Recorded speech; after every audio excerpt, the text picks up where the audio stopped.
રાજકોટમાં કરોડો રૂપિયાના બ્રાસ સ્ક્રેપમાં વિશ્વાસઘાતના કેસમાં ભક્તિનગર પોલીસે મોટી કાર્યવાહી કરી છે। દિલ્હીથી રાજકોટ પહોંચેલો આશરે 2,37,00,000 રૂપિયાનો બ્રાસ સ્ક્રેપ જામનગર પહોંચાડવાનો હતો, પરંતુ આરોપીઓને માલ બારોબાર સગેવગે કરવા માટે અન્ય ટ્રક મારફતે ખસેડવાની કોશિશ કરી હતી।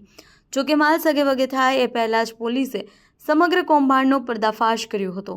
પોલીસે 3 આરોપીની ધરપકડ કરી છે અને તેમની પાસેથી 2,21,00,000 રૂપિયાનો બ્રાસ સ્ક્રેપ કબજે કર્યો છે, જ્યારે મૂળ ટ્રકનો ડ્રાઈવર અને ક્લીનર ફરાર હોવાથી પોલીસે બંનેની શોધખોળ શરૂ કરી છે।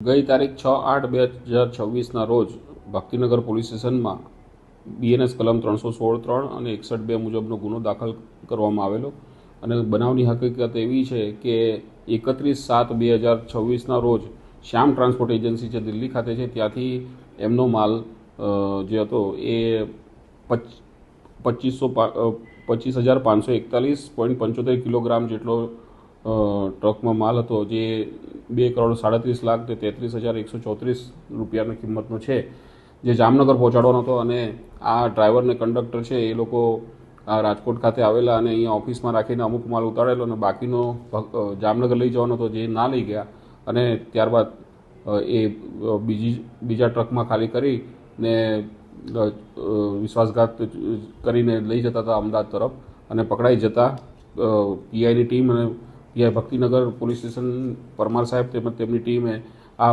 મુદ્દામાલ પકડી પાડેલ છે અને આ કામના આરોપી મોહમ્મદ આશિક મોહમ્મદ નિઝામ હાશમી અને રિઝવાન જમીલ પઠાણ તથા એમનો ભાઈ છે મોહમ્મદ શેખ, એ 3 આરોપીને અટક કરેલા છે અને હાલ પોલીસ કસ્ટડીમાં છે।